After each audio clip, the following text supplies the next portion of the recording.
the School of Wrestling podcast. But when it comes to Bishop McCourt, this is exactly what went down for my high school career, my junior year. Started off with the district hearing, got blown out of the water.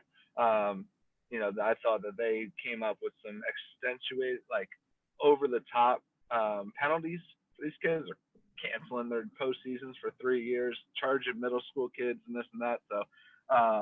So what exactly happened? Can you explain the ruling? Like, do you know exactly what happened? Yeah. So in the case, in my personal case, it was that I was not allowed to wrestle at my new school. What their case is that Bishop McCourt High School is being suspended from wrestling in the postseason for 3 years. So it's essentially like in college, like the death penalty. If there's recruiting violations, like heavy recruiting violations, then they'll like take their scholarships for years and won't let them play in bowl games and this and that. So it's the school, it's not on the kid.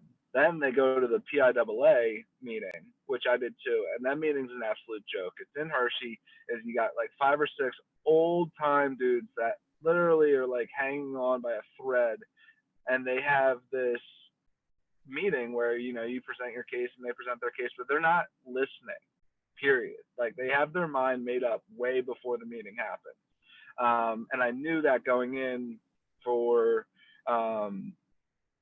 Bishop McCourt, that it was just going to be a wrap. So they got blown out of the water just like I did.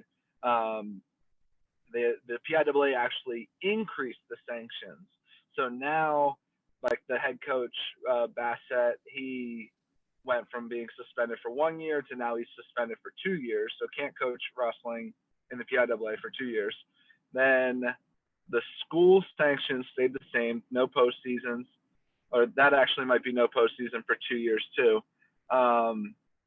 But now the sanctions actually follow the kids too. So now every kid that was involved with the transfers and this cannot wrestle at a different PIAA school. So say they left Bishop McCourt, the sanctions follow them.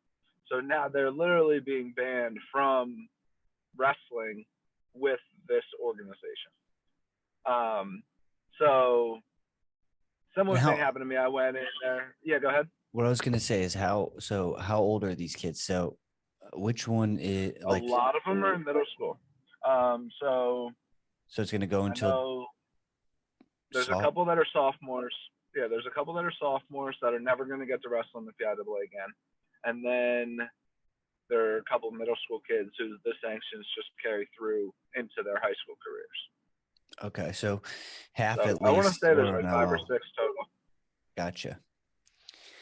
Yeah, interesting. Yeah, so then at the conclusion of the PIAA hearing, what you can do is you can go in front of a federal judge.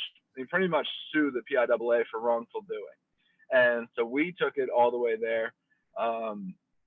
We had 3 days of court cases, like 8-hour court days.